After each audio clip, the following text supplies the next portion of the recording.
Talaga namang nagagalit talaga ng sobra itong si Robin Padilla at napipiko na dito kay Filmar Alipayo sa mismong eskandalo na ginawa niya at panlolokong pisikal kay Andy Eigenman.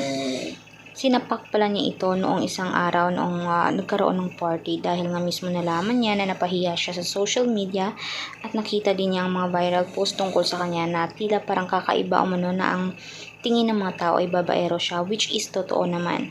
Kung sana naman ay nabubuhay ang ina mismo ni Andy Eigenman na si Jacqueline Jose ay talagang may karamay siya. Kahit nga si Senador Raffy Tulfo ay nanggigigil dito dahil hindi tama ang ginawa mismo ni Filmar sa babae. May mga anak sila, dapat sana ay isinaalang-alang o isinintabi niya ang nararamdaman niya para sa isang foreigner.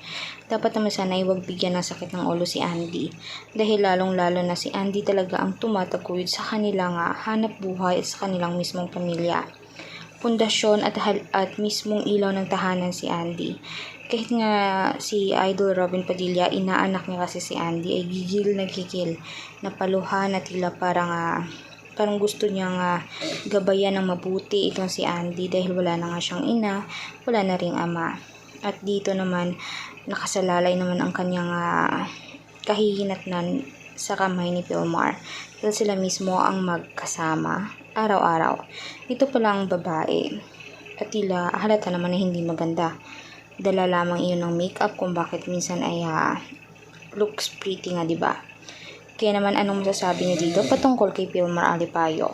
Huwag kalimutan mag-subscribe, like at i-share ang ating videos on public para mas lalo pa tayong dumami.